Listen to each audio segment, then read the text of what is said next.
احمد و صلی علی رسول کریم اما بعد فاعوذ باللہ السمیع العلیم من الشیطان الرجیم من حمزه ونفخه ونفثه بسم اللہ الرحمن الرحیم۔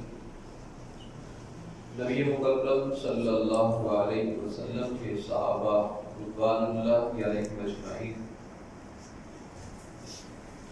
ان کی حیثیت دین اسلام میں بنیادی حیثیت ہے۔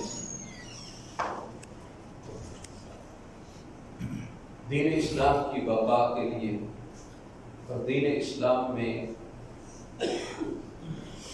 اللہ کے دین اس کا باقی رہنا، اس میں اصحاب رسول رضوان اللہ علیہم اجمعین کا بنیادی کردار۔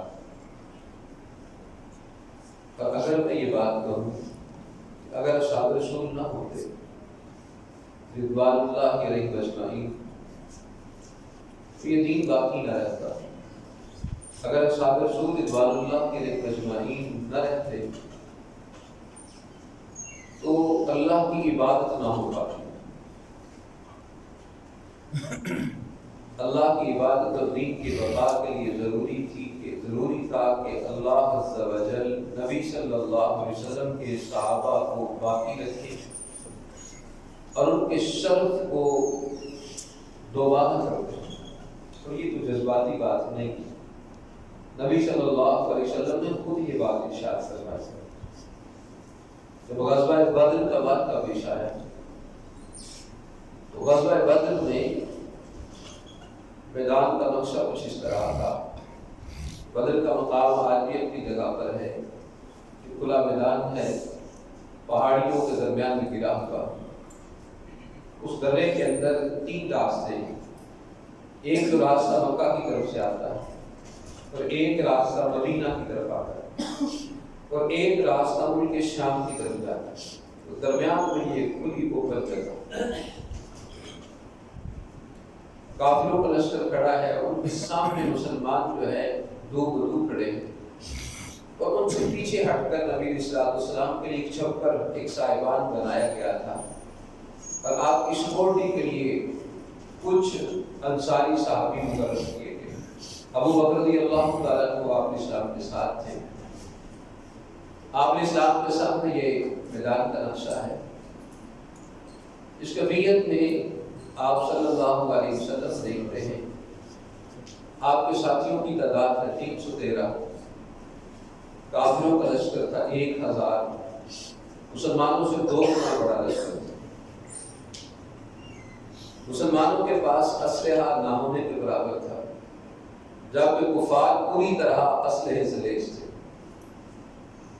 اللہ عز و جل قرآن میں بھی یہ بات ارشاد فرماتے ہیں وَلَقَدْ نَصَرَكُمُ اللَّهُ بِبَدْرٍ، اللہ نے بدر کے موقع پر تمہاری مدد کی۔ وَأَنْتُمْ أَذِلَّةٌ، جبکہ تم بے سر و سامانی کے عالم میں، افراد بھی قلیل تھے، اسلحہ اور اسباب بھی قلیل تھے۔ آپ نے السلام نے دیکھا، آپ نے اسلام اس موقع پر جب جنگ کا آغاز ہوا چاہتا ہے، رب کی بارگاہ میں بڑے گڑ گڑاتے ہوئے التجا کرتے ہیں، دعا کرتے ہیں اور اللہ عز و جل سے التجا کرتے ہوئے یہ بات کہتے ہیں اللہم ان تہلک هذه العصابۃ اليوم لا تؤمن ابدا، اللہ اگر آج یہ ساتھی یہ میری جماعت یہ آج مٹ گئی تو تیری پھر عبادت نہیں۔ بڑی محنت اور مشقتوں سے اس کو اکٹھا کیا تھا۔ مکہ کے 13 سالہ دور میں آپ صلی اللہ علیہ وسلم نے اپنے رفقاء کو تھوڑا تھوڑا اللہ نے ان کو اکٹھا کیا، آپ کے گرد صعوبتوں اور عقوبتوں کو برداشت کیا، بڑی تکلیفوں کے مرحلوں سے گزرنا پڑا۔ 13 سال کے بعد مکہ سے مدینہ میں آئے، انصار مدینہ وہ بھی مسلمان ہوئے۔ مدینہ میں دوسرے سال یہ غزوہ بدر، یعنی تقریباً آپ صلی اللہ علیہ وسلم کی محنت کا 15 سالہ یہ ثمرہ تھا۔ آپ اسلام کے ساتھیوں کی جماعت بڑی محنتوں سے اکٹھا کیا تھا، بڑی تکلیف دہ مراحل سے گزرنے کے بعد آج یہ ساتھی اے اللہ یہ جمع کر کے رکھ دی ہے سامنے، تیری بارگاہ میں پیش کر دی، اور اگر آج یہ مٹ گئے تو تیری عبادت نہ ہو پائے گی۔ اللہم ان تہلک هذه العصابۃ اليوم لا تعبد عبادت، یعنی نبی اسلام یہ فرما رہے ہیں کہ نبی اسلام کے نزدیک صحابہ کی بقا ہے تو اللہ کی عبادت ہوگی، اگر یہ مٹ گئے تو اللہ کی عبادت نہیں ہوگی۔ یہ رہیں گے تو دین باقی رہے گا، یہ مٹ گئے تو دین بھی مٹ جائے گا۔ یہ نبی صلی اللہ علیہ وسلم فرمایا۔ اور جب اس انداز میں دعا کی تو اللہ عز و جل نے بھی آسمان سے نصرت کو نازل کیا۔ اللہ عز و جل فرمایا انی ممدکم بألف من الملائکۃ مردفین، بے شک میں تمہاری مدد کرنے والا ہوں 1000 فرشتوں کے ساتھ جو قطار اندر قطار جو ہے نا وہ پے در پے مسلسل اترنے والے ہیں۔ کافروں کی تعداد 1000 تھی، تو ان کے مد مقابل 313 ہیں، تو اللہ عز و جل کی جانب سے 1000 کافروں کے مقابلے میں مسلمانوں کی مدد کے لیے 1000 فرشتوں کو اللہ عز و جل نے نازل فرمایا۔ نبی اسلام سجدے میں گرے تھے، ابو بکر رضی اللہ تعالیٰ عنہ نے آپ کے کندھوں پہ ہاتھ رکھا، عرض کی اللہ کے رسول صلی اللہ علیہ وسلم آپ نے سر اقدس کو اٹھائے، اللہ عز و جل آپ کی دعاؤں کو رائے گا نہیں کرے گا۔ آپ نے اسلام نے سر اقدس کو اٹھایا، نگاہ آسمان کی طرف ڈالی، آپ کا چہرہ کھل اٹھا، مسکرائے، کہا ابو بکر خوش ہو جاؤ، اللہ عز و جل نے آسمان سے فرشتوں کو اتارا ہے، جبریل آ رہے ہیں اور پیچھے فرشتے جو ہے نا وہ آسمان سے زمین پر بدر کے میدان میں اتر رہے ہیں۔ سبحان اللہ اکبر۔ نبی اسلام والسلام اس واقعہ سے جو بات میں آپ کے سامنے رکھنا چاہتا ہوں، نبی اسلام سمجھتے تھے کہ میرے صحابہ کی بقا ہے تو دین باقی ہے، اگر یہ باقی نہ رہے تو اللہ کی عبادت نہیں ہو پائے گی۔ اور اللہ عز و جل نے بھی آپ اسلام کی دعا سن کر جو مدد نازل فرمائی، اس کا مقصود بھی یہی تھا کہ ہاں ہمارے پیغمبر صلی اللہ علیہ وسلم ہم آپ کے ساتھیوں کو نہیں مٹنے دیں گے، نہیں مٹنے دیں گے، ان کو باقی رکھنا ہے۔ اللہ نے بھی نبی اسلام کے صحابہ کا مٹنا گوارا نہیں، باقی رکھیں گے، اس سے مدد نازل کرتے ہیں، نصرت اترتی ہے، اور اللہ کے محبوب پیغمبر صلی اللہ علیہ وسلم کے صحابیوں کو اللہ عزت عطا فرماتے ہیں، شرف سے نوازتے ہیں، مرتبہ رفعت سے جو ہے نا وہ آراستہ فرماتے ہیں۔ اس کا مطلب ایک اور بھی ہے، جس موقع پر بے سر و سامانی کا عالم تھا، کفار پوری طاقت کے ساتھ آتے ہیں تاکہ ان کو مٹا دیں، ان کو شرف سے محروم کر دیں، ان کو بے آبرو کر دیں، لیکن اللہ کو ان کا بے آبرو ہونا پسند نہیں۔ اللہ نے ان کو با آبرو کیا، ان کو با شرف کیا، ان کو عظمت سے ہمکنار کیا۔ اللہ عز و جل جب کوئی ان کو مٹانے کے لیے آیا تو مٹنے نہیں دیا، جب ان کو شرف سے محروم کرنے کے لیے آئے اللہ نے ان کو محروم نہیں ہونے دیا۔ اور یہ سنت اللہ عز و جل کی آج تک باقی ہے، قیامت تک باقی رہے گی کہ کوئی بھی گروہ نبی اسلام والسلام کے صحابہ کو ان کے مقام سے، ان کے مرتبے سے، ان کے شرف سے محروم کرنے کی کوشش کرے گا، ناکام ہوگا، نامراد ہوگا، نہ اللہ نے اس وقت شرف سے محروم ہونے دیا، نہ آج دیا، نہ قیامت تک اللہ عز و جل ان کو شرف سے محروم ہونے دے گا۔ اللہ کی تائید و رسول کے ساتھ ہے، اور اللہ عز و جل نے ہر دور میں نبی صلی اللہ علیہ وسلم کے صحابہ سے محبت کرنے والے، عقیدت اور پیار کرنے والے ان کو رکھا۔ اللہ اکبر۔ آج مختلف ہیلے بہانوں سے نبی صلی اللہ علیہ وسلم کے صحابہ کی تنقید کی جاتی ہے، اور بالخصوص میں نوجوانوں کو پیغام دینا چاہتا ہوں، سوشل میڈیا کا جو کہ استعمال کثرت کے ساتھ ہے، تو مرزا محمد علی جیلوی جو اس دور میں فتنہ ہے، اور اس کے تن من کے اندر نبی صلی اللہ علیہ وسلم کے صحابہ کے خلاف جو ہے نا وہ کینہ اور بغض بھرا ہوا، وقتاً فوقتاً اس کے منہ سے ظاہر ہوتا رہتا ہے۔ ایک جگہ پہ وہ کہتا ہے کہ میرا دل نہیں کرتا سیدنا امیر معاویہ رضی اللہ عنہ کو رضی اللہ کہنے کو، مجبوراً کہتا ہوں، اور بھی اس قسم کی وہ گفتگو جو ہے نا اپنی مجلس میں کیا کرتا ہے.